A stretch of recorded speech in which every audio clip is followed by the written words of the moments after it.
Admiral Sovethur did not watch the battle. He watched the numbers, sensor feed, distance markers, energy output from the human vessel. Structural integrity estimates that his system updated every 4 seconds. He stood at the center of the command deck of the Vrathsal, the largest warship the hegemony had ever launched, and he watched columns of data scroll down a pale blue screen, and he felt nothing in particular. 37 vessels against one. It was not a battle. Sovethur had been in battles. Battles had weight to them. A battle was two sides pressing against each other, like stone against stone, each one trying to find the crack in the other. This was not that. This was a notification made physical. The Vreth hegemony had told the human ship to leave the contested corridor near the Velarath system 3 times now. The human ship had responded with something its crew apparently called Standard Hailing Protocol, which, when translated, amounted to, "We are here. Please identify yourself and your intentions." Intention. Sovethur had found that almost interesting, the first time he read it. The humans wanted to discuss intentions, as if intentions were the relevant variable, as if what mattered was what a thing meant, rather than what a thing did. What the hegemony did was send 37 ships. The human vessel, his intelligence file identified it as the UNSC Inexorable, a destroyer-class deep-range ship, crew of 847. 4 years from its scheduled decommission responded to the arrival of 37. Vreth warships the way a cornered animal responds. It moved. It fired. Its weapons were not nothing. 3 of his ships took damage that would need attention at the next port. 1 of his officers would need a new arm grown, a process that would take 6 weeks and would be annoying. That was the full extent of what the Inexorable managed. The battle lasted 11 minutes. The wreckage took 6 hours to stop glowing. Sovethur watched the last heat signature fade on his screen. He pulled up the kill report template on his secondary console. He filled in the fields: vessel designation, crew count estimate, time of engagement, outcome. He filed it under contested corridor enforcement actions, a category he had used 43 times before. He added the Inexorable to the list. He saved the file. Then he dictated a brief status update to the hegemony's diplomatic relay and transmitted it on the standard channel the humans monitored. The message acknowledged the removal of the vessel from the corridor and invited the human government to respond through official channels if they wished to discuss the terms of the corridor's status going forward. He was being generous. That was the word his culture used. Generous. To give the defeated party an opportunity to speak, to formally offer the path to submission, rather than simply assuming it. He went to bed. Yara Osei had been awake for 19 hours when the feed cut out. She sat at her console in listening post, Delta 7, 4 people, 1 ship the size of a transit bus, parked at the edge of the Vel-Orath system behind a sensor-dampening rock formation that the hegemony either hadn't found or hadn't bothered to eliminate. And she watched the last signature of the Inexorable disappear from her screen. The debris field was still visible on passive scan. It would be visible for a long time. Some of those pieces were large. She sat with that for a moment. Nobody on the post said anything. Yara could hear Technician Brast breathing behind her, slightly too loud, the way people breathe when they are trying to control it. She could hear the ambient hum of the post's life support. She could hear, faintly, the coffee going cold in the mug by her left hand. 847 people. She had known 4 of them, not well. The way you know people in this branch of service: names, faces, 1 shared meal maybe. The mutual understanding that you were all very far from anywhere that mattered. She had known Petty Officer Declan Rowe from a transfer station layover, and she remembered that he had talked too much about a band nobody else knew, and she had pretended to find it interesting because it was a 16-hour layover, and she had nothing else to do. She did not think about Declan Rowe now. She opened the transmission log. She composed a priority message to UNSC Command, Earth Relay. She attached the full sensor record of the engagement, all 11 minutes of it, the debris field data, the Vreth fleet composition, Sovethur's status update, which her system had intercepted and translated. She read the translation twice. The Vreth admiral had invited humanity to respond through official channels. Yara typed her own observation note at the bottom of the report. It was not standard protocol to include personal notes. She included it anyway. It said, "The Vreth admiral filed his kill report before the heat signatures cleared. I watched him do it on the intercepted command feed. He filed it the way you file a shipping receipt. I want command to know that. She sent the report. Then she sat back in her chair and looked at her hands. They were not shaking. She thought they should be shaking. She thought about that, about why they weren't. And she realized it was because she had passed through the part of this that felt like grief about 40 minutes ago, when the last big piece of the inexorable had broken apart on the passive scan, and she'd understood that there was no part of this that was going to be okay. She'd used up the shaking somewhere in there. What was left was something else, something that sat very still. Brast came up behind her and put a hand on her shoulder. She let him. She stared at the debris field coordinates on her screen. The field would drift. In a few years, the pieces would scatter across the corridor, and in 100 years, you wouldn't be able to tell there had been a ship there. Just metal, just iron and composite and the particular alloys that humans used in their fourth-generation hulls, floating in the dark like everything else floats in the dark eventually. 847. She pulled up the crew manifest. She had not looked at it before. She looked at it now. She scrolled through it slowly. She did not recognize most of the names. She recognized 4. She stopped at Declan Rose, petty officer, 2nd class, 29 years old, from a town in the west of Ireland that Yara had never heard of and would now never visit. She closed the manifest. She did not open it again. The Vreth hegemony's diplomatic relay waited for a human response. It was designed to wait. It had waited for responses from 43 civilizations at various points in the last 3 centuries. Most of them had responded within 1 or 2 cycles. The fastest had responded in 4 hours, a species called the Sulith Va, small and purple and extremely anxious about everything, who had transmitted a formal apology, a territorial concession, and a gift of significant cultural value before the hegemony's first warship had even cleared their home system's outer edge. The Vreth did not dislike the Sulith Va. The relay waited. Day 1 passed. The relay logged. No response. Standard protocol. Continue monitoring. Day 3. No response. Day 7. The hegemony's Xenopsychology division produced its first assessment. It was a short document, confident in its conclusions. The humans were in a grief phase. Their species bonded in unusually strong clusters, family units, crew units, national units, and mass death created a destabilizing disruption in those clusters. The species needed time to process loss before it could engage in rational diplomatic exchange. This was well documented in the hegemony's files. 3 other species had shown similar response delays after military corrections. Expected response window: 30 to 60 cycles. The diplomatic channel stayed open. The hegemony's trade desk quietly adjusted the tariff structures on goods moving through the corridor. The contested zone was reclassified as hegemony administered. The paperwork was filed under Standard Territorial Acquisition Protocol, a category that required no outside acknowledgement to become legally binding under hegemony law. It was tidy. Sovether submitted a commendation report for 3 of his tactical officers and moved on to other assignments. There were always other assignments. The message, when it finally came, arrived on day 12, not from the human government, not from their military command. It came from a civilian academic at a university on the human homeworld, a xenolinguistics professor named Dr. Alia Stern, who had apparently been contracted by someone to do a translation verification. She sent a single transmission asking for confirmation that the hegemony's original notification, the 9-paragraph document, transmitted to the inexorable before its destruction, had been correctly received and rendered in the human standard language. The hegemony's diplomatic office confirmed it had. Dr. Stern thanked them and ended the transmission. The diplomatic office logged it as an administrative follow-up and filed it accordingly. Nobody flagged it. The listening post received a resupply drone on day 15. Yara helped unload it. Mostly food.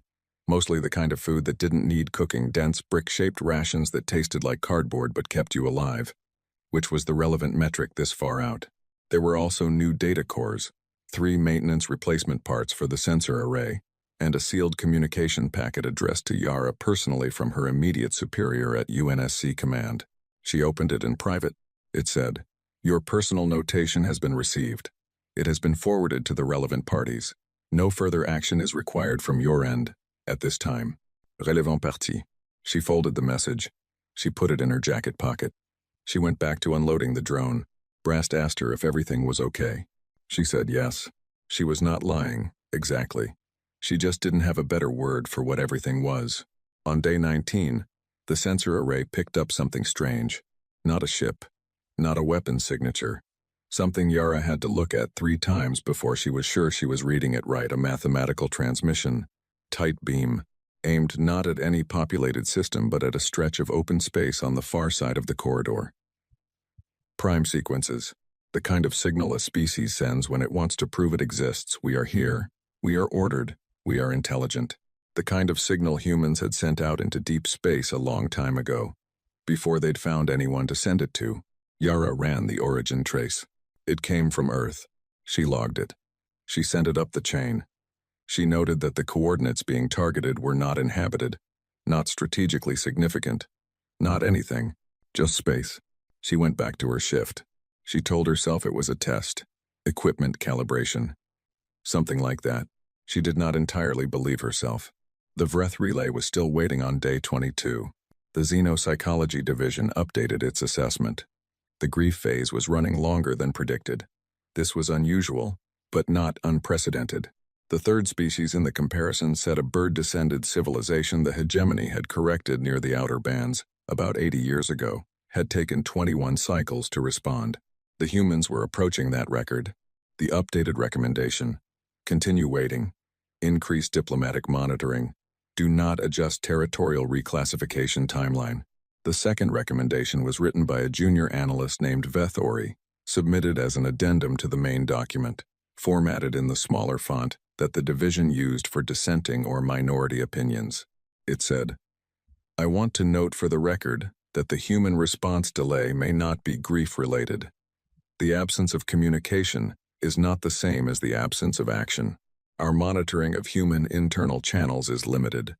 We are watching a door and assuming nothing is happening on the other side of it." Vethori's supervisor read it, noted it, and did not include it in the summary document sent to the hegemony's senior council. He reassigned Vethori to cartography the following morning. It was not a punishment, officially. It was a reallocation of resources. Vethori was told his skills were needed in the mapping division. He packed his things. He did not argue. He was, by nature, a person who wrote addendums rather than arguments. He took his personal datapad with him. He kept working on his own. Yara was on her third watch of a 36-hour rotation when the second mathematical transmission fired. Same format. Different coordinates. Still aimed at nothing, a dead zone in the Velorath outer band. No star. No debris. No waypoint of any kind. She sat up straight. She pulled up the first transmission's coordinates and laid them next to the second. She stared at the 2 points in space for a long time. She pulled up a star map of the system and surrounding region, the kind of map that showed every registered Vreth holding within 4 light-years. She placed the 2 coordinate points on the map, then she sat very still for about 40 seconds. She thought about Declan Rowe. She thought about the debris field, which had drifted now, which was just pieces in the dark. She thought about the kill report that had been filed before the heat signatures cleared. She deleted the coordinates from her personal screen. She would not put this one in the log. Some things, she had decided, did not need to be handed to the Vreth's intercept teams on a silver plate. The diplomatic relay was still open when day 40 arrived. It had now been open longer than any previous post-correction response window in the hegemony's documented history. The Xenopsychology Division had stopped issuing timeline estimates. Soveth-Ur received a query from his command asking if he thought a second notification was warranted. He considered it. He composed a response recommending patience. The humans were a young civilization. They had limited military resources. They had lost a single ship, painful, yes, but not civilization-ending. They would come to the table. Every species did. He sent the response and returned to his other work. That night, if night was the right word for the dark cycle on a warship that never truly slept, he reviewed the sensor record of the inexorable one more time. He had done this several times now, though he would not have been able to say why. He watched the 11 minutes of it. He watched the human ship move hard, aggressive, committed, firing everything it had into the face of 37 warships, with the particular focus of something that understood it was going to lose. and had simply decided that understanding was not a reason to stop. He closed the file. He filed nothing about his thoughts. He was not certain his thoughts had a category. Day 41. The response came. The Hegemony's diplomatic office received a transmission from UNSC Command, Earth. Standard format. Correct authentication codes. Timestamped and logged at 061, 4 hours. Relay station time. The duty officer opened it expecting the formal protest structure. There were templates for this. Established forms that civilizations used when they wanted to register objection to a military correction. He expected references to casualties. He expected language about territorial rights, about violations of deep space navigation accords, about the value of human life. He expected, honestly, a number. There was always a number. The number was the beginning of the negotiation. He read the transmission. He read it again. He checked the authentication 3 times. The transmission was 2 sentences. The first sentence was a reference number, the Hegemony's own 9-paragraph notification, filed before the destruction of the inexorable, cross-referenced by its official document ID. The second sentence was, received and acknowledged. Nothing else. The duty officer stared at his screen. He called his supervisor. His supervisor read it. He called his supervisor. Sovethur was woken up at 0340 by a priority summons. He sat at his console with sleep still heavy in his joints and read the 2 sentences on his screen. Received and acknowledged. He sat there for a long time. Outside the Vrathsol's viewports, the corridor drifted quiet and cold. The reclassified territory sat exactly where it had sat before. The kill report was filed. The paperwork was clean. Everything was in order. Received and acknowledged. He read it a 3rd time. Then he did something he had not done since the early years of his career. Before 43 corrections had made him very sure he knew how these things went. He was not sure. He pulled up the intelligence file on humanity. He read it from the first page. Their history, their wars, and there had been many, enormous ones. The kind that left marks on a civilization's psychology for centuries. Their technology trajectory, their current military capacity, which was assessed as limited, below the threshold of meaningful threat. He read the note about their internal psychology, the bonding, the grief. He thought about the silence, not the silence of grief, the silence of something that had already decided. He typed a single message to his intelligence chief and sent it before he could think too much about whether it was the right move. It said, "What are they building?" The response came back in 3 hours. It said, "We don't have clear visibility. Our monitoring of their internal manufacturing channels is limited. There is increased energy output from several of their off-world installations, but the signature profiles are inconclusive. Assessment is ongoing." Sovethur read that. Assessment is ongoing. He looked at the corridor on his nav screen. He looked at the debris field coordinates, still logged in his system from day 1. Now just ghost data, pointing at empty space. He thought about the inexorable, the way it had moved, the way it had kept firing, the particular quality of a thing that had decided. He opened the kill report one more time. He looked at the category he'd filed it under. Contested corridor enforcement actions. He stared at it for a very long time. He did not change it. He would change it later. He would find, when later arrived, that there was no category in the system that fit. He would have to create one. He would call it miscalculation. But that was later.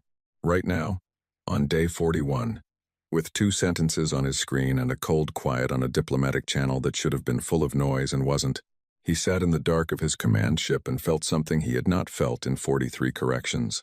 He felt the ground shift, not under his feet. There were no feet involved. It was something older than that, something in the part of him that was, before it was an admiral, before it was a soldier, before it was anything the hegemony had shaped it into, just an animal. And the animal said, "Something is wrong." He did not sleep again that night. 40 light-years away, on a planet that was about to become the quietest, busiest place in the known galaxy, 61 warships were nearly ready. The first thing they did was go quiet. Not the quiet of grief, not the quiet of shock. The Vreth Xenopsychology Division had cataloged both of those. Grief quiet had a shape to it. You could see it in the communication patterns, the spike of internal transmissions between bonded units, the way a species turned inward and talked to itself more than usual when it was hurting. Shock quiet looked different, more like static, like a system trying to reboot. This was neither. This was the quiet of a door closing. The hegemony's monitoring team spent the first week logging the absence of things. No formal protest filed with the Interstellar Commerce Relay. No emergency session called at the neutral ground diplomatic station near the Ketvora Junction. No public statement from the human government's leadership. The human news channels ran the story, the inexorable, the crew count, the 11 minutes, and then the human government said nothing. And after a few days, the monitoring teams noted that the news channels had gone quieter too. Not silent, but quieter. Like something had been decided and everyone who lived inside that decision had agreed, without meeting, without voting, that there was no point in being loud about it. The hegemony's lead diplomatic analyst, a careful woman named Sveth Ara, wrote in her Day 7 summary, "The human government's silence is not absence of engagement. It is a form of engagement. We should treat it as communication." Her supervisor read it and wrote back, "Speculative. Revised to reflect observable data only." She revised it. She kept the original in a personal file. On Titan, the third shift never went home. It was not an order, exactly.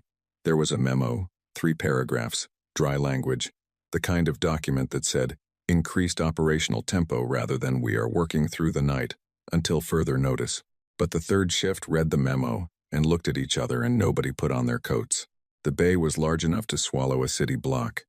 It smelled of welded metal and coolant, and the particular sharpness of materials being pushed past their comfort range.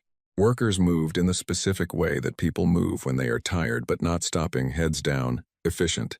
The unnecessary movements cut away. Nothing left but the work. Foreman Dessa Ybarra had been running the bay for 11 years. She had seen surge periods before military contracts, emergency retrofit schedules, the occasional political decision that translated into overtime for everyone below it. She had never seen anything like this. The frames going up in Bay 7 were not a retrofit. She knew the general silhouette of every human warship class in service. She had worked on most of them at one point or another. These frames were not a class she recognized. They were longer than anything she'd worked on. The forward section had a geometry she couldn't quite resolve, angles that looked wrong until you stared at them long enough to understand they were only wrong in comparison to what had come before. She didn't ask questions. She had learned, in 11 years, that you didn't ask certain questions when the paperwork came with that particular level of classification stamp.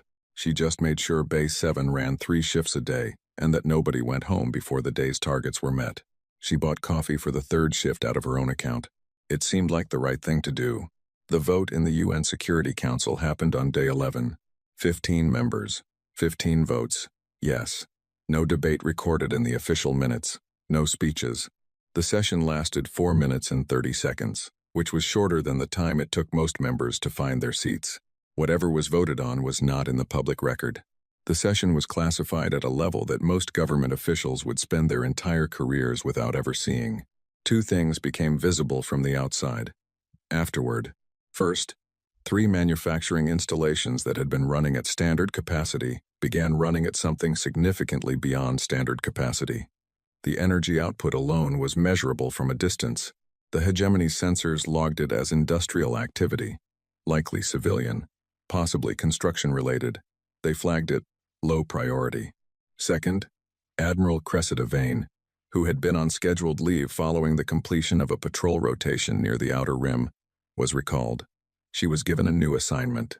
The assignment had no public designation. She was simply gone from the leave roster and present, according to internal UNSC tracking, at an undisclosed installation. A journalist on Earth's largest news platform tried to file a query with the UNSC press office about the recall. The press office responded with the standard form letter it sent when it had nothing to say. The journalist filed it away. She had a lot of form letters. Vane arrived at the installation on a transport that did not appear on any civilian flight log. The installation was cold. Everything in this part of space was cold. It was a working principle of the universe that the further you got from anything warm and alive, the more cold asserted itself as the natural state of things. The installation's corridors were wide, lit by strips of pale, functional light, and smelled of a cleaning compound that was doing its best against the underlying smell of metal and distance. Her aide, Lieutenant Sorrow, met her at the airlock. He was 26 years old and had the kind of precise posture that comes from being young enough to still believe that posture matters. He had a data pad in his hand and a look on his face that meant he had things to tell her and wasn't sure which one to lead with. She let him walk with her. She looked at the bay they were passing. The ships being assembled there were visible through the observation glass, not finished, not even close, but enough of a shape to see. She looked at them for a long moment. "The notification," she said. Sorrow looked at his data pad. He had a briefing queued. Staffing assignments, supply chain status, projected completion timelines. "The Vreth notification," she said, the 9-paragraph document they transmitted to the inexorable before they destroyed it. "Get me the original, not a translation. The original, in Vreth standard, with the translation appended." He wrote it down. "I'll have it to you before the briefing. I want it on the bridge." He looked up. "The bridge of whichever ship I'm on when we leave." She did not look away from the observation glass.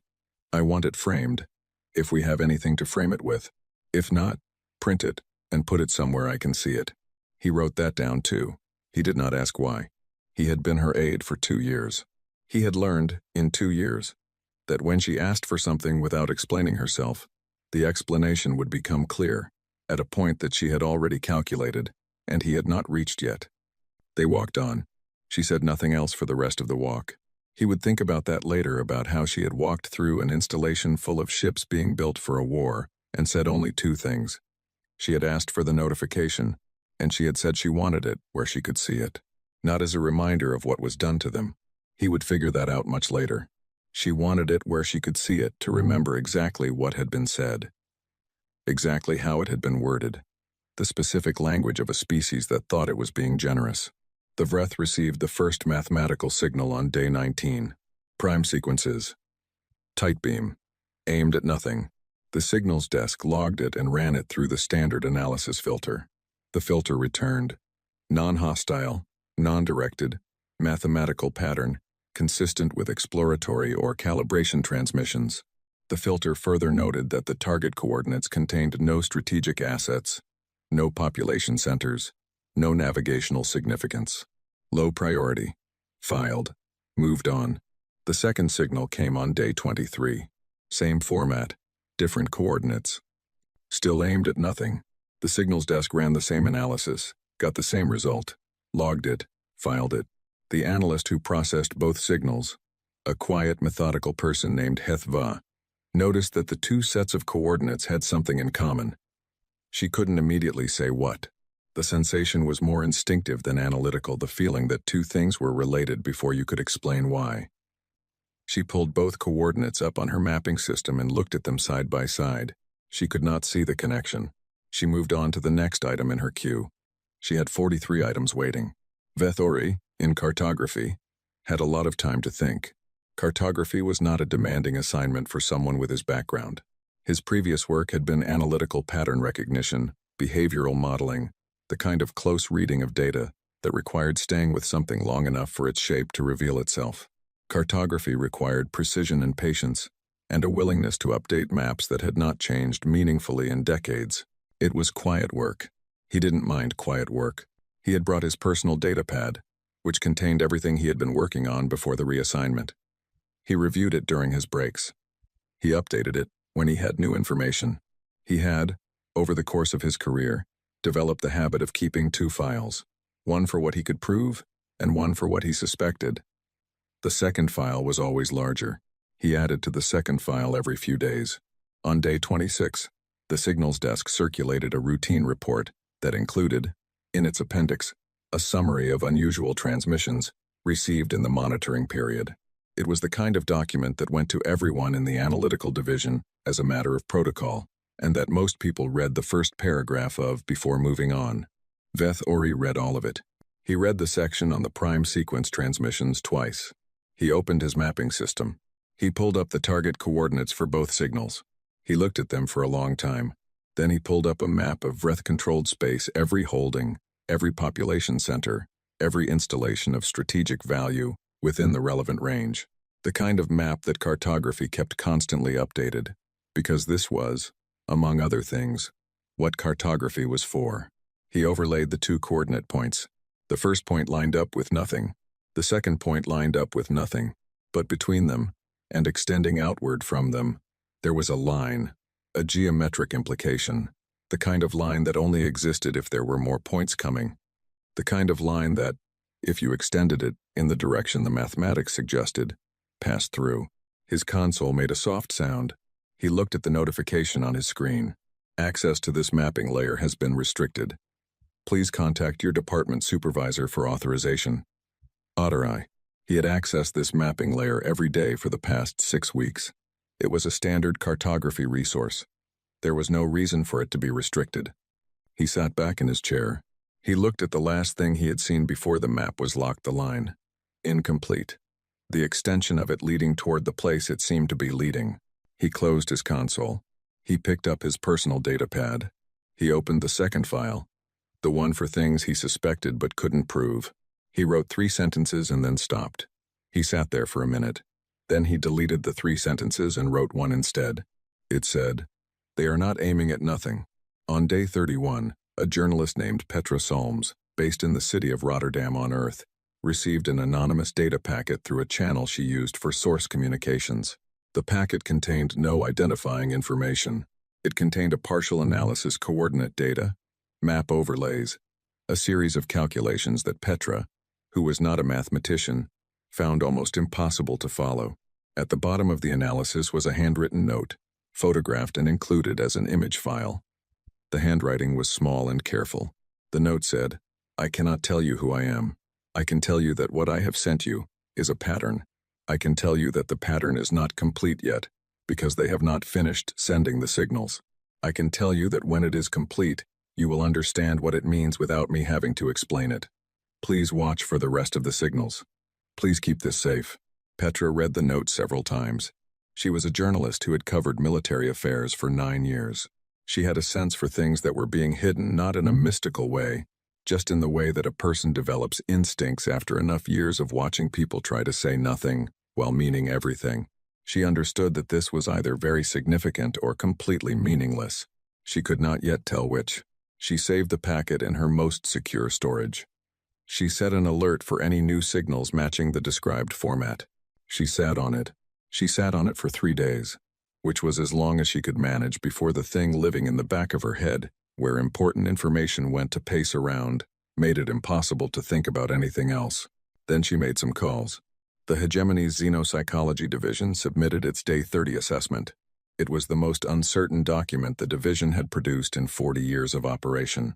The lead author, Svethara, had pushed for language that reflected what they actually knew, which was very little, rather than what the council wanted to hear, which was reassurance.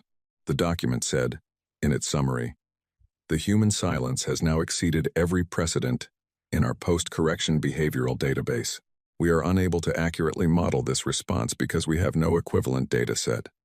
We do not know what they are doing. We do not know what they intend. We are watching the outside of a process we cannot see inside." It said, "This should concern us."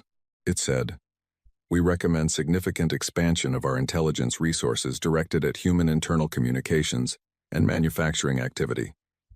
We recommend this immediately." The council received the document on day 31. They discussed it on day 33. The recommendation for expanded intelligence resources was approved in principle to be implemented over the next 40 cycles through standard channels. 40 cycles. On day 38, Yara Ose received a personal message from her mother. It was a short message. Her mother was not a person who wrote long messages. She said she had been thinking about Yara and wanted to make sure she was eating enough because she always stopped eating when she was stressed. She said that Yara's younger brother had passed his engineering exams and the family was very proud. She said she had lit a candle at the memorial service for the crew of the Inexorable because it seemed like the right thing to do even though she hadn't known any of them personally. She closed the message with, "Come home when you can, baby. This will be over eventually." Yara read the message twice. She thought about writing back. She wanted to say, "I don't think you know what over means, right now. I don't think any of us do." She wanted to say, "I saw the debris field, Mom. I watched it on my screen and it was 11 minutes. And I want you to understand that 11 minutes is how long it takes to end 847 people. And we are quiet about it. We are so quiet, and the quiet is not nothing. She wrote back, I'm eating fine. Tell Marcus congratulations. I love you. She sent it. She went back to her console. On the passive scan, nothing unusual. The corridor sat empty. The debris field had drifted further now, scattered by the slow mechanics of space into a wider spread of nothing in particular. She logged her shift notes. She did not log the third signal. It had come at 0211 hours. Same format, new coordinates. She had looked at where they pointed, and then she had closed the window and she had not opened it again. Some things were not for the Vreth intercept teams. Some things were just for the people who were going to be there. Day 41. Titan. Bay 7. The ships were not finished. They would not be finished for some weeks yet. But the first one, the lead vessel, the one that would carry Cressida Vane and the notification, framed now, in a square of functional black metal, was close enough. She walked her ship from bow to stern at 0500 hours. The crew was awake. All of them. Not because they had been told to be. Nobody had told them anything about this morning. They were just awake, standing at their stations or in the corridor or at the observation ports, watching her walk through. She did not give a speech. She was not a person who gave speeches before things.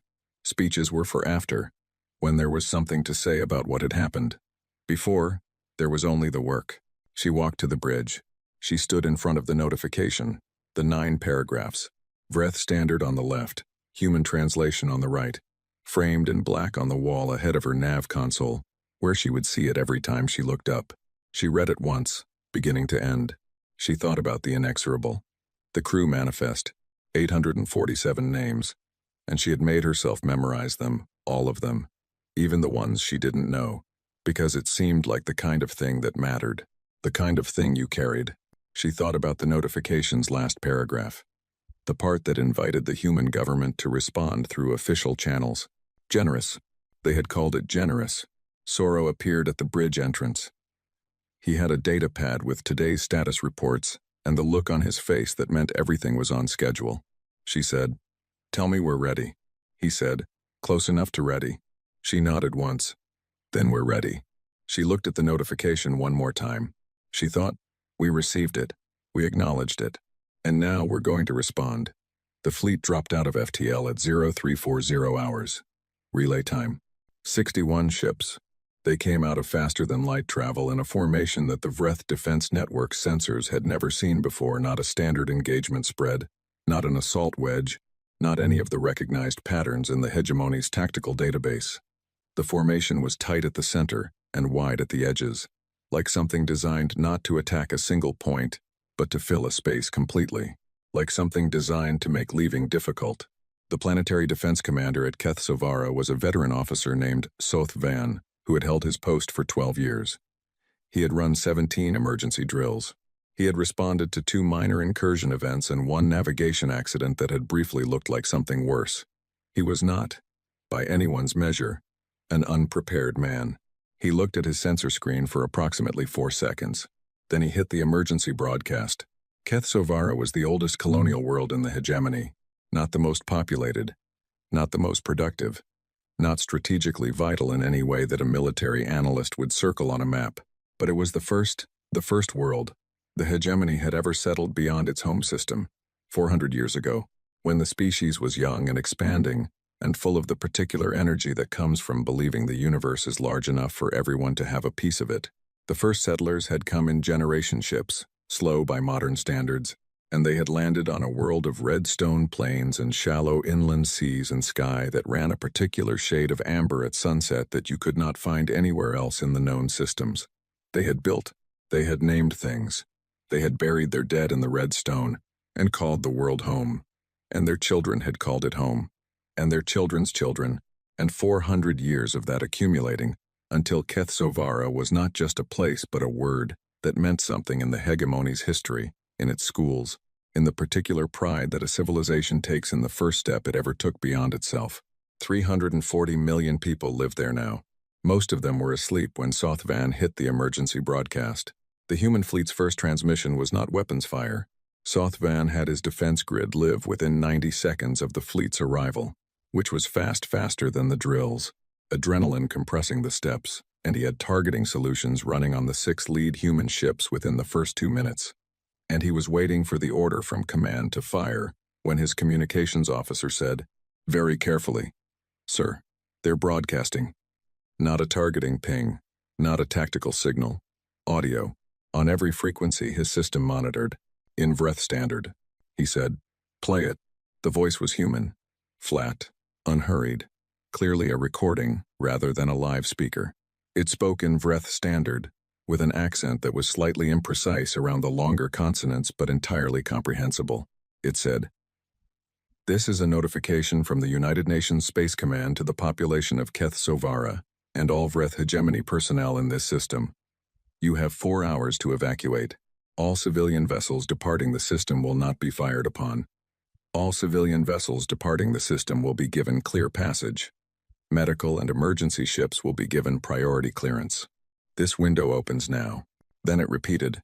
Then it kept repeating. Sothvan stared at his communications console. The recording looped again from the beginning. He recognized, after a moment, that the voice was reading something, not a prepared statement, something specific.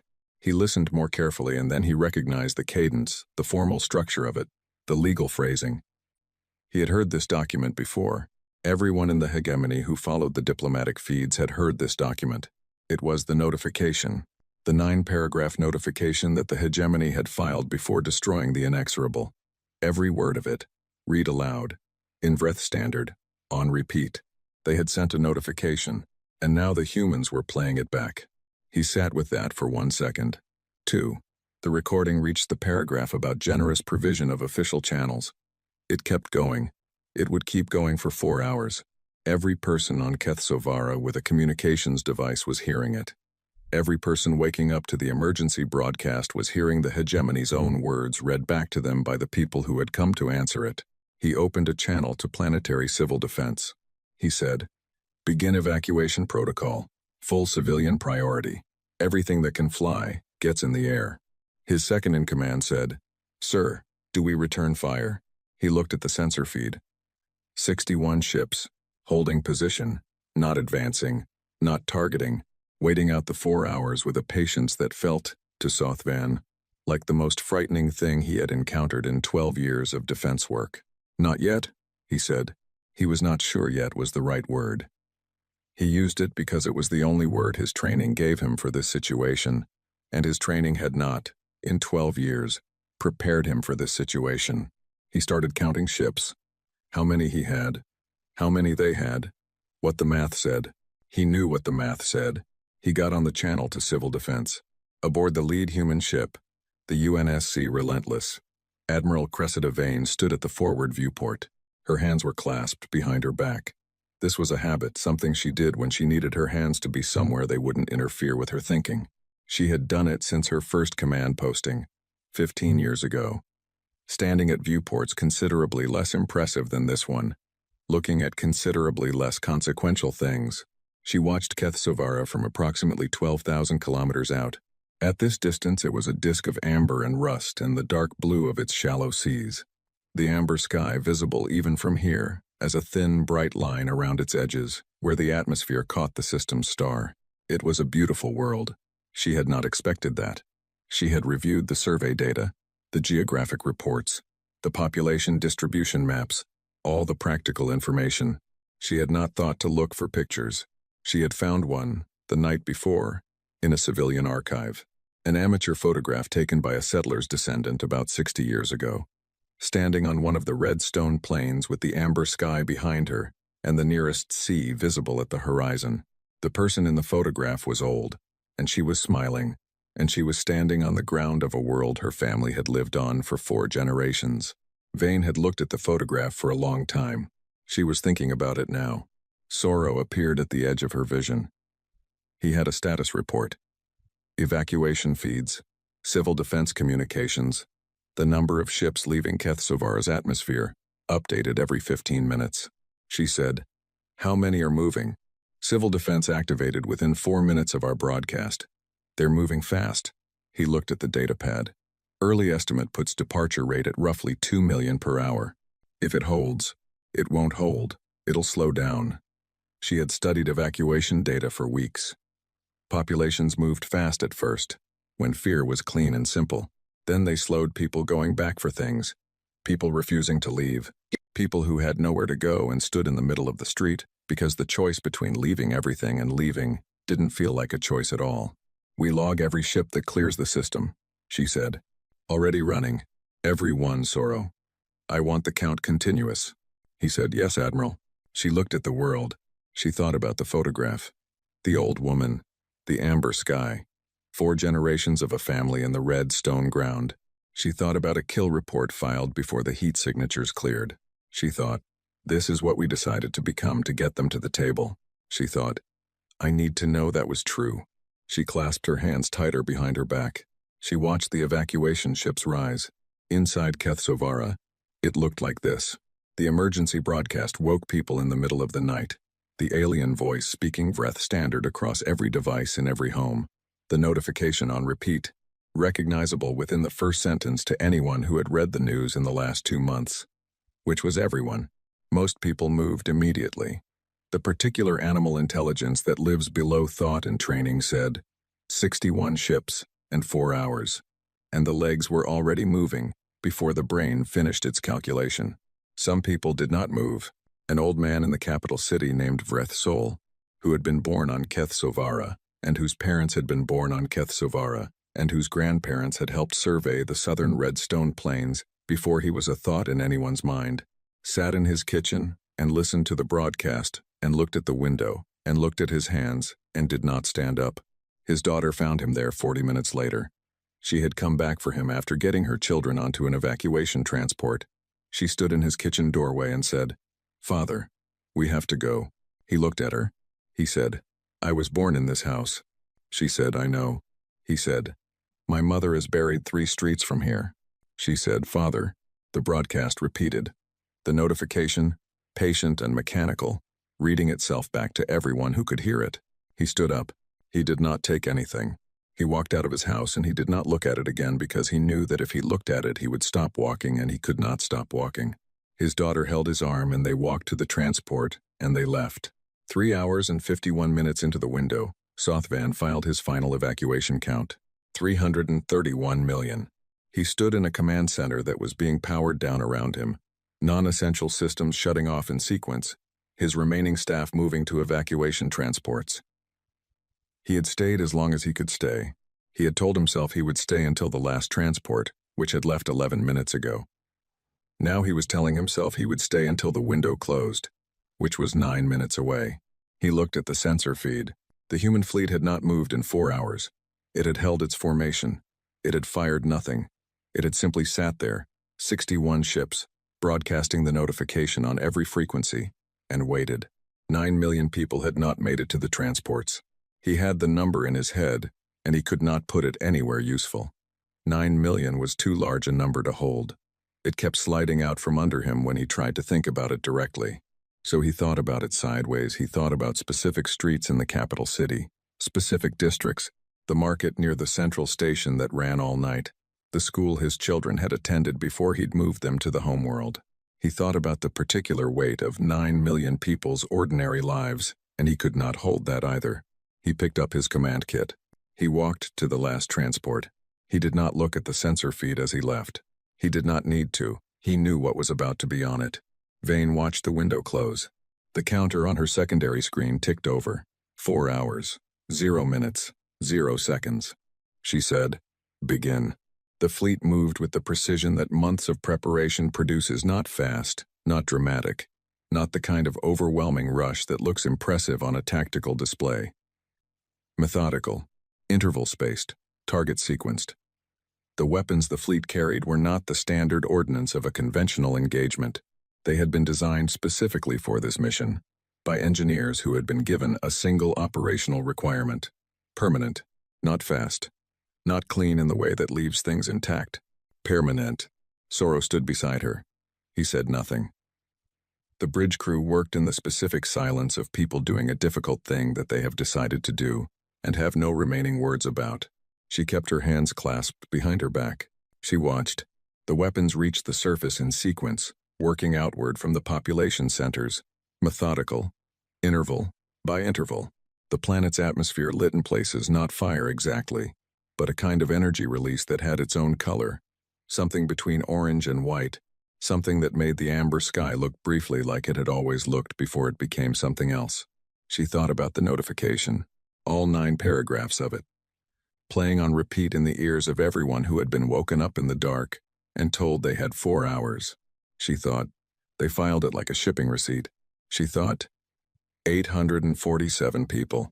She stood at the viewport for the full duration. She did not look away. She had decided, before the mission launched, that she would not look away. That looking away was something you did when you wanted to do a thing without being responsible for it. She was responsible for it. She had given every order that led to this moment. She had signed every document. She had stood in front of the notification on her wall every morning of this mission and read all 9 paragraphs and thought about the inexorable, and thought about what it had taken to get to this table that the hegemony had not yet sat down at and would not sit down at until they understood something. This was the something. This was the only language that certain things could be said in. She did not like that. She did not look away. Sorrow updated the evacuation count at the end of it. He did not say it aloud. He put it on her secondary screen. She read it. 331 million out. She said, "Log it." He said, "Already logged." She said, "All of it. The window, the count, the departure times, every ship that cleared the system." "Yes, Admiral." She looked at what was left of Keth Sovara on her sensor feed. From 12,000 kilometers, it looked different now. The amber and rust and dark blue had been replaced by something uniform and gray, like the color of a thing that has been completed. The shallow seas were gone. The red stone plains were gone. The amber sky that made sunsets a particular color no other world could replicate, gone. She thought about the old woman in the photograph, standing in the red stone plain 60 years ago, smiling. She thought, "I'm sorry." She did not say it aloud. She turned from the viewport. She said, "Next coordinates. Standard transit." The fleet moved. The notification kept broadcasting behind them, still looping on the frequencies, until the signal finally faded with distance into the background static of space, just another sound the universe made, indistinguishable at last from everything else that traveled through the dark, looking for something to reach. Keth Sovara stayed where it was, named, empty. The first one, in a listening post 17 light minutes away. Yara Osei was not on duty. She was in her bunk, eyes open, staring at the ceiling of the small metal room she had occupied for 8 months. She had calculated the timing. She had known, from the fleet's last logged position, approximately when it would reach Keth Sovara. She had not gone to her console to watch. She had lain in her bunk instead, in the dark, eyes open. She thought about Declan Rowe. She thought about the band nobody else had known. The 16-hour layover. The polite pretending. She thought, "I hope you knew it mattered." She thought, "I hope someone said it to you clearly." She lay in the dark until her shift started. Then she got up. She went to her console. She logged in. She did her job. Outside, in the corridor, Technician Brast was making coffee. She could smell it. She could hear the particular sound of the machine that they'd fixed 3 times and that worked now, but only if you pressed the side panel while it was heating. He brought her a cup without being asked. She wrapped both hands around it. She said, "Thanks." He said, "Yeah." They did not talk about Keth Sovara. There was nothing to say about it that the universe wasn't already saying, in the particular silence of a world that had been named for 400 years and was now, for the first time, quiet. The Vreth sent 40 ambassadors. They arrived at the neutral station near the Ketvora Junction on a ship that was, by design, visibly unarmed. The station was old, built 300 years ago as a trading post, expanded twice, now used almost entirely for diplomatic meetings between species that did not trust each other enough to meet anywhere else. The walls were the color of old bone, and the air recycling system made a faint sound every 40 seconds that people who worked there had long stopped hearing. The 40 ambassadors wore their formal dress, deep gray robes with silver thread at the collar, the kind of clothing the hegemony used when it wanted to communicate gravity and authority without aggression. They had prepared materials, position documents, legal frameworks, a detailed record of precedent from the 43 previous correction cases, all of which had resolved through negotiation. They had a lead speaker, Ambassador Vrethoa, who had personally overseen 11 of those resolutions, and who was, by any reasonable measure, the most experienced diplomatic mind the hegemony could send. They sat at the long table in the neutral station's main conference room, and they waited. The human delegation arrived 11 minutes late. One woman, a gray civilian suit, the kind you could buy at any standard outlet, nothing impressive about it. A cup of tea in her hand that was already slightly too cold to be fresh. No data pad, no materials, no support staff visible. She sat down across from 40 ambassadors and their combined centuries of diplomatic experience, and she put the tea on the table and she said, "Dr. Marin Foss, Special Envoy." Then she looked at Ambassador Vrethoa and waited. Vrethoa, who had opened negotiations with 11 civilizations and never once been made to feel uncertain about the shape of the room, felt uncertain about the shape of the room. He began anyway. He was a professional.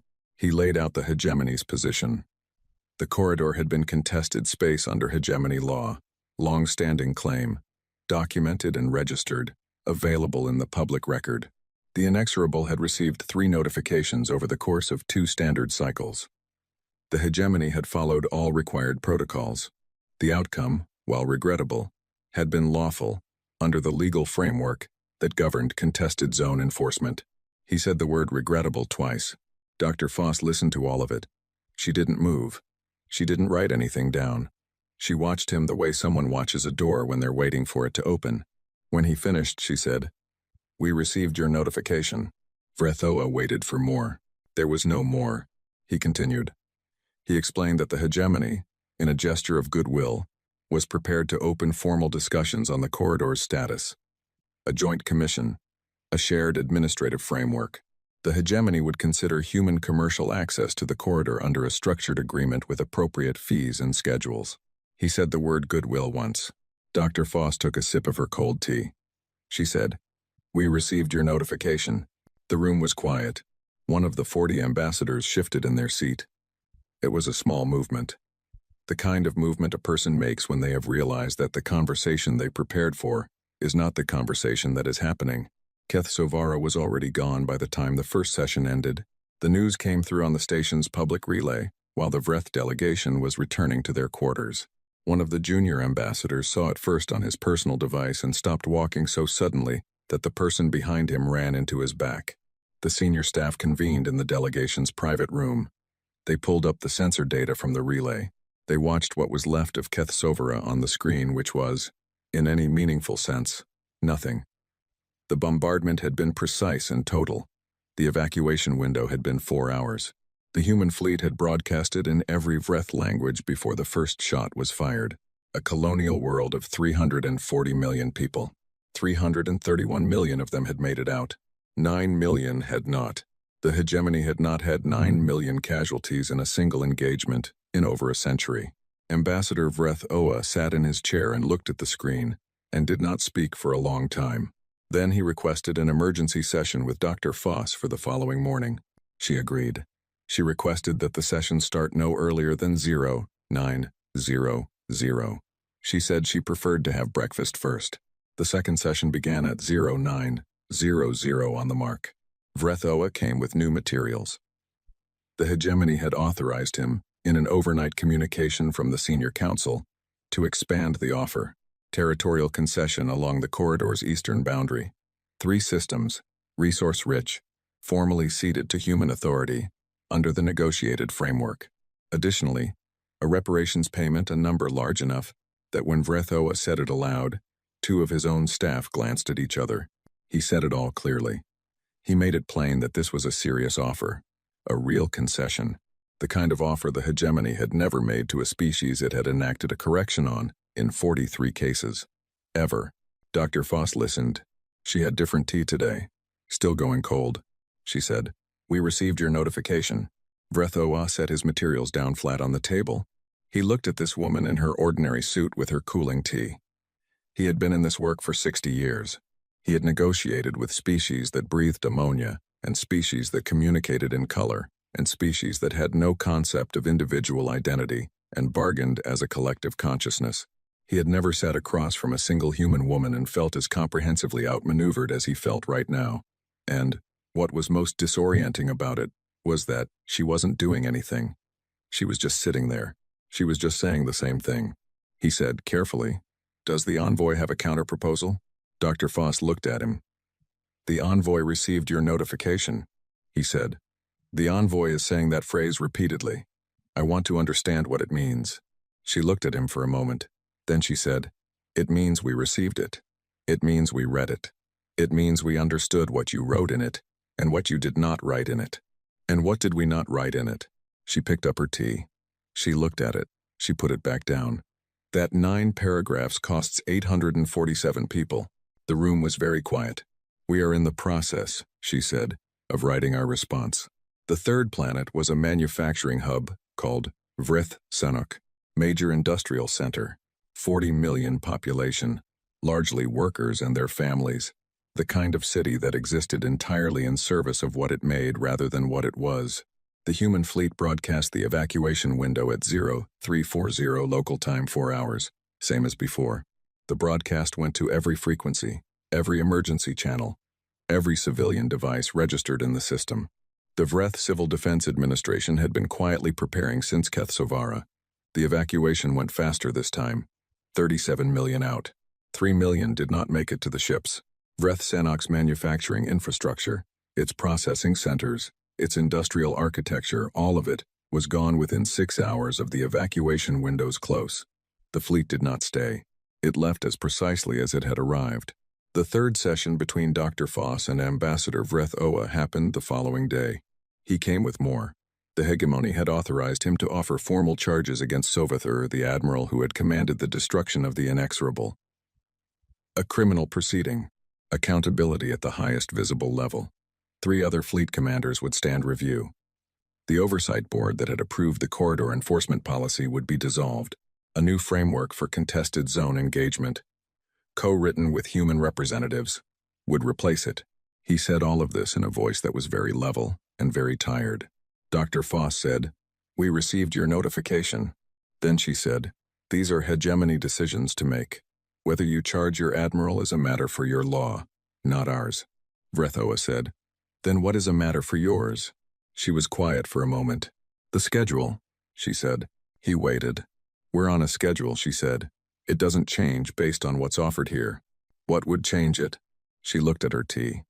She seemed to genuinely consider the question, which was somehow worse than if she'd deflected it.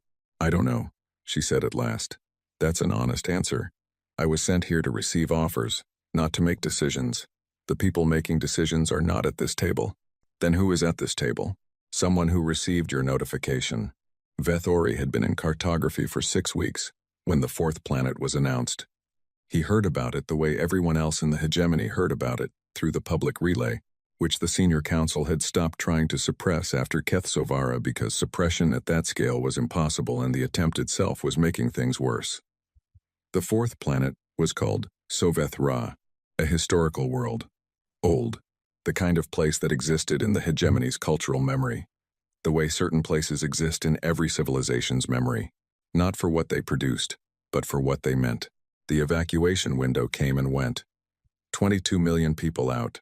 What remained of Soveth Ra was the same as what remained of every world the humans had touched. Nothing.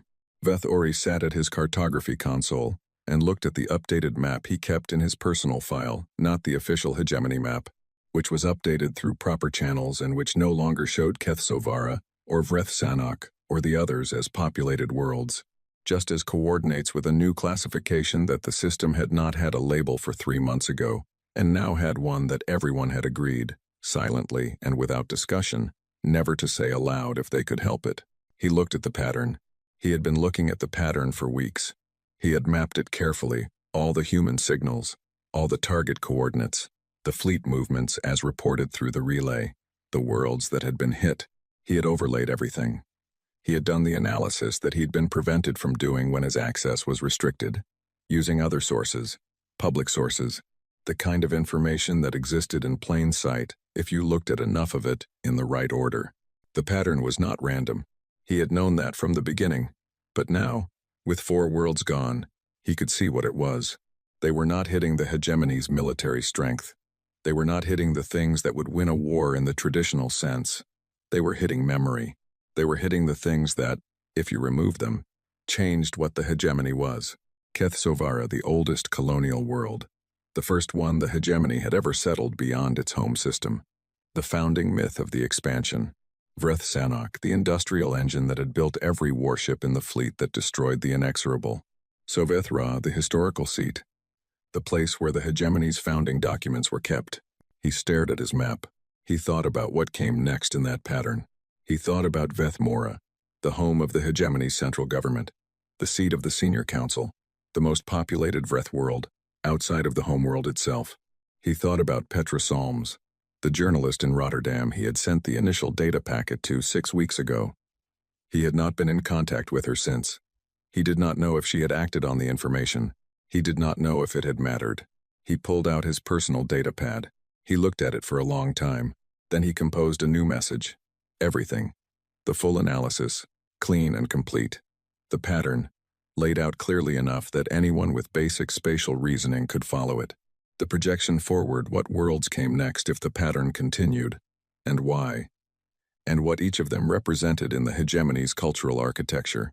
And at the bottom, the thing he had been carrying alone for 6 weeks. He wrote, "The humans are not trying to defeat us. They are trying to make us understand something. I do not know if there is a number of worlds that finishes this. I do not think they know either. But I know this. What they are taking from us is not territory. Territory can be reclaimed. What they are taking is the story we tell about who we are. When that is gone, there is nothing left to negotiate with." He sent it. This time he sent it to everyone, not just Petra Solms, not just one journalist. He sent it to every public press channel he could reach, every civilian relay, every open communication network.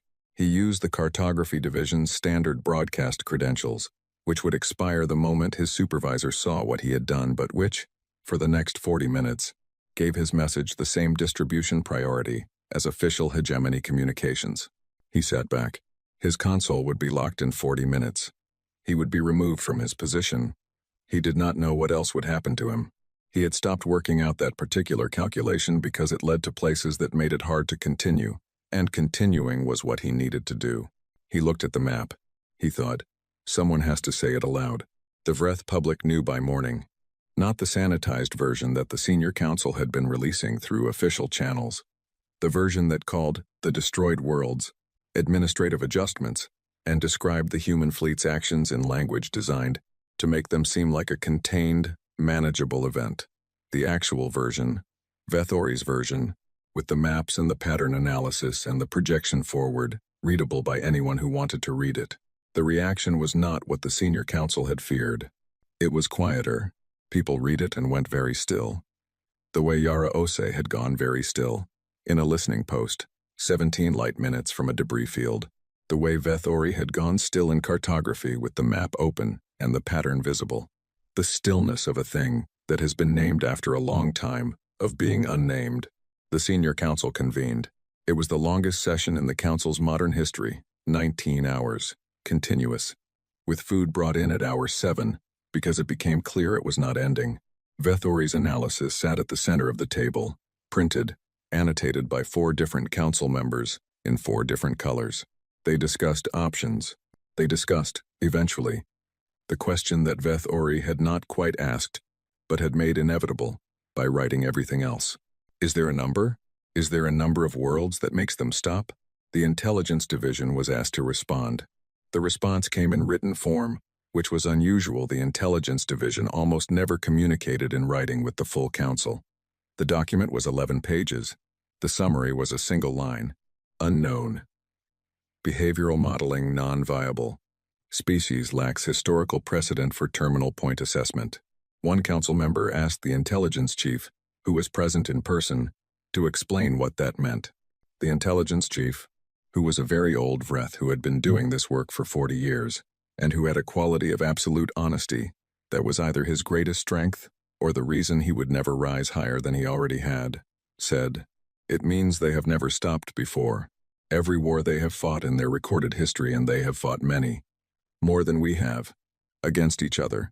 Over smaller things than this they have seen through to an end. We do not know what their end is here because we have never given them a reason to define it until now. He paused. We gave them one, he said. 11 minutes. 847 people. And a notification filed like a shipping receipt. The room was very quiet. I would recommend, he said, that we find out what the number is. How? By asking, he said. Not offering, not negotiating, asking. Vrethoa arrived at the 5th session with nothing in his hands. No materials, no data pad, no position documents. He sat down across from Dr. Foss and her cold tea, and he folded his hands on the table and he said, I have been authorized to ask you a direct question. Dr. Foss waited. Is there a number, he said, that ends this? She looked at him. Something moved behind her eyes, not surprise, but recognition. The way a person looks when something they were waiting for finally arrives. She said, I'll transmit that question to the people who make decisions. How long will that take? Not long, she said. She picked up her tea. She put it back down. For what it's worth, she said. And her voice was no different than it had been in every other session. Same flat professional tone. Nothing in it you could call cruel. Nothing in it you could call kind either. Just steady, just present. I think it was a reasonable question. I think you should have asked it sooner. Vrethoa looked at his hands on the table. He said, I think so too. The session lasted 6 minutes. It was the shortest one yet. But it was, in all the ways that mattered, the first one. Outside the neutral station, in the cold of the junction's outer space, the human fleet was already moving toward the next coordinates on its schedule. It had not received new orders. It would not receive them for 3 more days. It kept moving. The schedule did not wait for conversations. The schedule was a thing that had been decided on day 11, in a session that lasted 4 minutes and 30 seconds, by 15 votes. No debate, no speeches, and it moved at exactly the speed it had always been going to move at, regardless of anything that happened at a table in an old station that smelled of recycled air and unfinished negotiations. It moved, and 3 days later, when the answer came back from the people who made decisions, it came in the form of a number. Vrethoa read it. He closed his eyes. He sat that way for a moment, alone in his quarters, the station humming around him. Then he opened his eyes. He picked up his communication console. He had work to do. The ceasefire was signed on a Tuesday. Nobody planned it that way. The day of the week was not a thing anyone had considered when the final terms were agreed upon and the signing session was scheduled. It was just the day it happened to fall on. And later, when people wrote about it, they would note the Tuesday the way you note unremarkable weather on the day of a significant event, not because it mattered, but because the ordinariness of it sat so strangely against the size of the thing.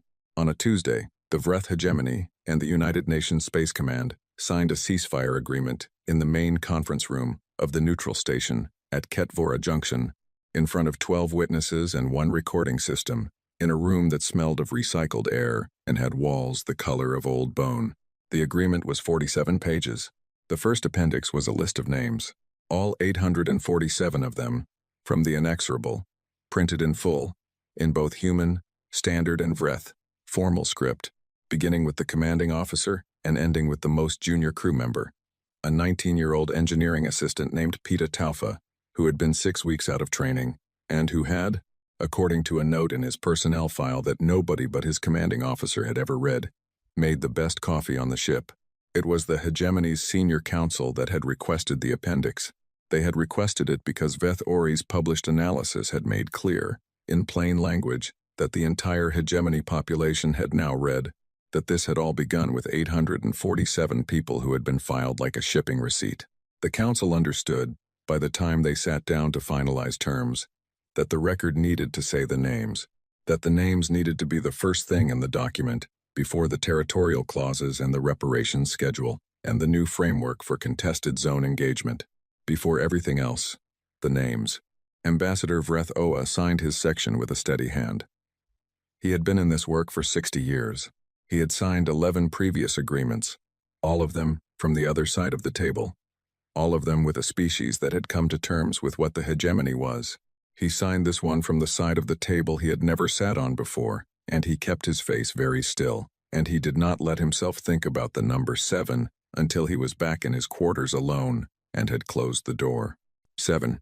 He sat in his chair and said the word aloud once, because it seemed like the kind of thing that needed to be said by a real voice in a real room, rather than only existing as a figure in a document. 7 worlds. He had negotiated the ceasefire at 7. He had not known, when he asked the question, is there a number, that the answer would be 7. He had not known what 7 would feel like when it arrived. It felt like a door that had been open for a long time finally closing. He was not sure from which side. The galaxy rearranged itself quietly, not all at once, not with announcements or ceremonies or any of the formal structures that civilizations use when they want to mark a shift. It happened the way large things usually happen, gradually, then completely, through 1,000 small decisions made by 1,000 separate parties, who were each, individually, simply updating their understanding of how things were now. The Sulithva, small and purple and perpetually anxious, had been monitoring the situation from the beginning. They had 17 diplomatic observers at the Ketvora Junction, who filed reports every 6 hours. When the ceasefire was signed, their senior council convened and spent 9 hours reviewing the full record of everything that had happened since the Inexorable was destroyed. At the end of the 9 hours, their foreign minister sent a message to the Human Diplomatic Office. The message was brief. It said that the Sulithva had long admired humanity's commitment to its people and wished to open formal trade discussions at the earliest mutual convenience. The Human Diplomatic Office replied within the day. The Sulithva foreign minister, reading the reply, felt something she would later describe to her staff as the particular relief of having been afraid of the wrong thing for a very long time.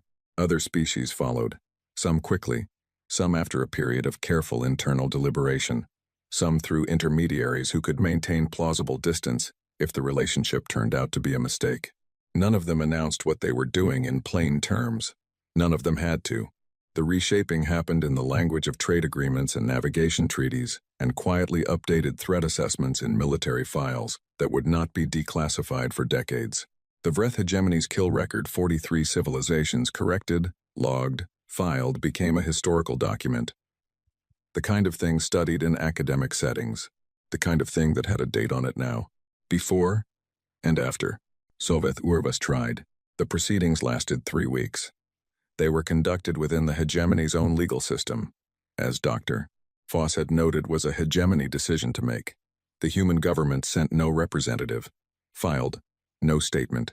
The trial was conducted entirely by Vreth law and Vreth judges and Vreth procedural code, which had not previously had an applicable category for what Soveth had done, because what he had done had always, before now, been filed under enforcement and left there.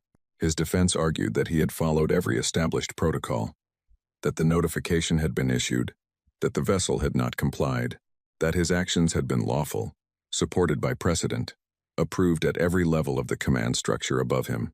All of that was true. The court found him guilty anyway, not because the law said he was guilty. The law was genuinely unclear, because the law had been written in a time when enforcement was what you did to species that had not yet learned the shape of the world. The court found him guilty because the senior council, during those 19 hours of continuous session, had amended the relevant framework, and the amendment had been backdated to the date of the Inexorable's destruction, which was legally unusual, and had been contested by 4 different advocacy groups and would be challenged in administrative courts for years. The sentence was removal from service and permanent restriction from any command position. He accepted it. He stood in the court and he listened to the sentence and he said nothing. He had known, from the night he read the 2-sentence response and felt the ground shift under him, that something like this was coming. He had known it the way you know a thing that lives in your body before it lives in your head. He returned to his quarters on the Vrath Sol to collect his things. He stood in his command room one last time, the same room where he had watched the sensor data from the Inexorable, the same screen, the same pale blue light. He pulled up the kill report. He looked at the category it was filed under. Miscalculation. He had changed it himself, weeks ago, the night everything began to be clear. He had created the category because the existing ones didn't fit. He looked at it now and he thought about whether it was the right word, whether miscalculation was honest enough for what it was. He decided it was the most honest word he had. He closed the file. He took his personal items and left the ship. He did not look back at it. He was the kind of person who had learned over 43 corrections and one very long reckoning. that looking back at things did not change them. Vettori was offered a job. The offer came from the Post-War Reconstruction Bureau, a new office established under the ceasefire terms to oversee the documentation and eventual management of the 7 destroyed worlds. The Bureau needed people who understood spatial data, mapping, the particular discipline of looking at a place and recording faithfully what was there rather than what you wished was there. The offer letter noted his previous work, his analysis, the fact that he had published it at personal cost, using credentials he had known would be revoked the moment anyone noticed. His credentials had been revoked within the hour. He had been suspended, formally investigated, cleared on technical grounds because the Cartography Division's broadcast credentials were not, it turned out, restricted for personal use under any existing regulation. A gap in the policy. The investigation closed with a finding of no violation and a recommendation that the relevant policies be updated. He read the offer letter twice. The job was to catalog what had been lost, to go to 7 coordinates and record, with precision, what was there now, to create a permanent and accurate record that could not be revised or reclassified or filed under language that softened it. He wrote back the same day. He said yes. He packed a bag. He requested transport assignment. He stood at the window of his small apartment in the Cartography Division's residential block and he looked out at the hegemony city that spread away from him in every direction. Old and dense and still there, still intact. And he thought about 7 worlds that would never again look like this. He thought, someone has to look at it clearly. That was all. He picked up his bag and he left. The 7 worlds stayed empty. There had been debate about this. Significant debate. Within the human government, and in the post-ceasefire joint commission that had been established to manage ongoing relations. The reparations agreement gave the Vreth hegemony full authority to rebuild on the destroyed worlds if it chose to do so. The resources were available. The engineering capacity existed. What was gone was not irreplaceable from a purely physical standpoint. The Joint Commission discussed the option in its 2nd session, then its 5th, then its 9th. Each time, the discussion turned toward the same unresolved question. What were the worlds for now? If you rebuilt on them, they became something new. A new colonial hub, a new manufacturing center, a new historical seat. The things they had been were gone. You could build over the absence, but you could not fill it. And the absence itself, the 7 bare coordinates in the navigation charts of every registered ship in the known galaxy, was something. It was not nothing. It was, as one of the Human Commission members said, quietly, in the 9th session, the only honest record of what had happened. The only version of events that couldn't be revised by a different government in a different decade, or softened by language, or filed under a category that made it easier to carry. 7 coordinates, 7 names, unchanged in the charts. Keth Sovara, Vreth Sanok, Sovithra, and 4 others. Still there, still named, now empty. The commission voted to leave them as they were. No one recorded how the vote went. Nobody needed to. Cressida Vane went home on a Wednesday. The ship that carried her back crossed the distance she had covered going out, which had felt purposeful and direct, and had a clear shape to it, the shape of a thing moving toward something. Going back was different. Going back just felt like distance. She had her own quarters. She slept more than she usually did, which surprised her. And then she understood that her body was settling a debt it had been running for months. She ate at the crew mess when she didn't want to be alone, and in her quarters when she did. She read. She had not read anything that was not a tactical document or a status report in so long that the experience of reading something just because she wanted to felt faintly strange, like using a muscle that had gotten stiff. Sorrow knocked on her door on the 3rd day of the return journey. She let him in. He sat in the chair across from her desk, which was something he never did on duty. He stood, always, unless told otherwise. The posture of someone who had not quite stopped being 26 years old and uncertain of his place. He sat because they were not, technically, on duty anymore, and he was trying to figure out how to be around her, without the structure of duty, to organize it. She understood that. She was trying to figure out the same thing. He asked how she was. She said she was fine. He didn't push it. He talked about other things, his plans when they docked, a friend he was going to see, the small details of a life that had been on hold and was now reassembling itself. She listened.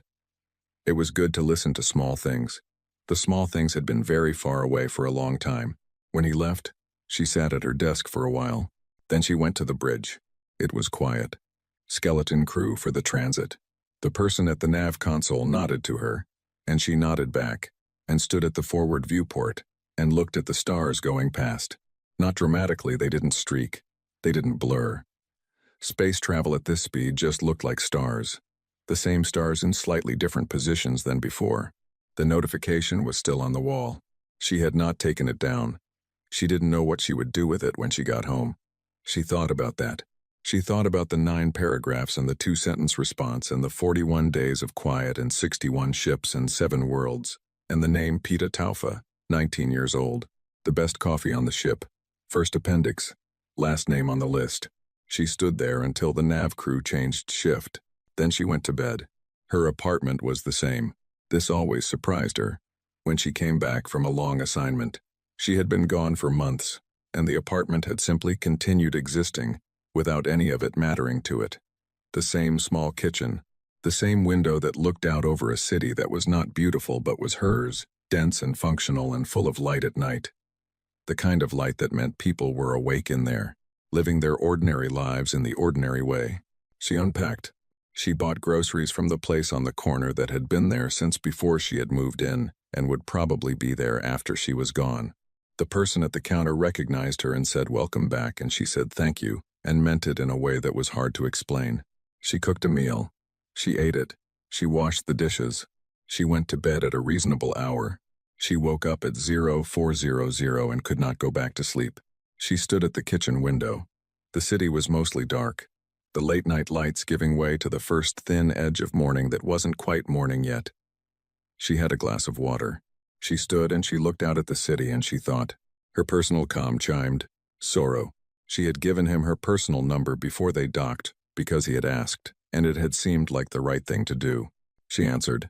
His voice was slightly tentative in the way it got, when he wasn't sure if he was overstepping. He said he'd been thinking about her and just wanted to check in. Sorry for the hour. He'd seen the time and nearly hadn't called.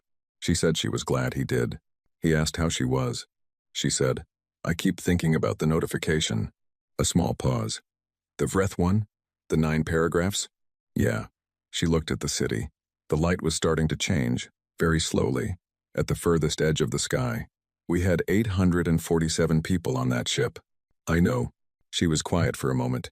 I don't know what the right number was, she said. He didn't answer right away. She was glad he didn't answer right away. She didn't want a quick answer. She wasn't sure she wanted an answer at all. She wanted to say it to someone who would understand what she was actually saying. 7, she said. We stopped at 7. I gave the order to hold at 7, and I'd like to tell you I knew it was right when I gave it, but I'm not sure I did. I'm not sure I do now. You got them to the table. I got them to the table at 7. If it was 5, would they have come? If it was 4? If it was 3? He said quietly. You couldn't know that. No, she said. I couldn't. She pressed her fingers against the cold glass of the window. Outside, the city breathed its slow, nighttime breath. She thought about Kethsovra, the first one, standing at the forward viewport with her hands clasped behind her back, watching the evacuation ships clear the atmosphere, watching the fleet execute with a precision that was almost mechanical, that had been planned down to intervals she had approved personally, and thinking, this is what we decided to become, to get them to the table. She thought about 9 million people who hadn't made it to the ships. Not didn't, hadn't, past tense, already a fixed thing. I keep doing the math, she said, forward and backward. What if we'd stopped earlier? What if we hadn't stopped at 7? Sorrow said, vain. She waited. 847 people, he said. You carried them the whole time. I watched you. And I don't think you're going to stop carrying them. But I also think that if anyone was going to be in that chair, making those calls. He paused. I think it should have been someone who wasn't going to sleep well afterward. She stood at her window. The edge of the sky was going orange now, very slowly. The way morning always came, not all at once. Just a gradual insistence. Light taking back what the dark had borrowed. I'll call you later, she said. Okay. She hung up. She stood at the window until the city was fully light. until the streets below were moving, people going to work, carrying coffee, moving through their ordinary morning, with the ordinary determination of people who had somewhere to be. She watched them for a long time. She thought about the notification on her wall back on the ship, which was docked now and would be retrofitted and recommissioned and would eventually carry someone else somewhere else.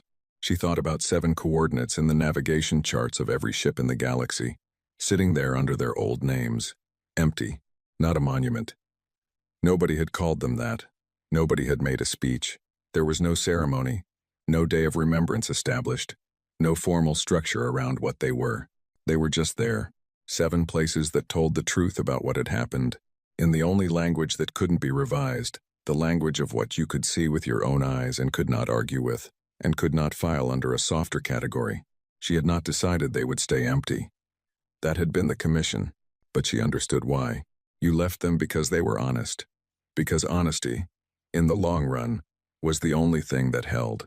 Everything else, the speeches, the ceremonies, the documents with their careful language could be rewritten, could be reframed, could be made to mean something slightly different by a different government in a different time. But a bare coordinate in a nav chart, a world that was named and present and empty, that just said this happened. She turned from the window. She put her glass in the sink.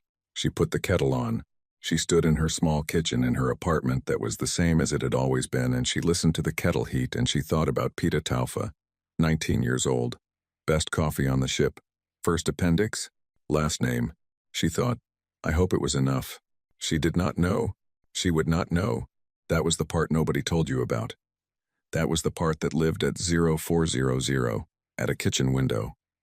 The part that didn't have a category in any filing system. The part that was not victory or defeat, but something that sat between them in the dark and didn't move. The kettle boiled. She made tea. She sat down at her kitchen table and she held the cup in both hands, and she let the warmth move into her palms, and she breathed. Outside, the city was fully awake. Somewhere, 7 coordinates sat silent in their charts. Somewhere, Vethori was arriving at the first of them with a mapping kit and a data pad and the particular discipline of someone who had decided that looking clearly was the one thing he could do. Somewhere, 847 names sat in the first appendix of a document that would be stored in archives on 3 different worlds and would be read, years from now, by people who had not been born yet. Somewhere, a 19-year-old's name was the last one on the list. She drank her tea.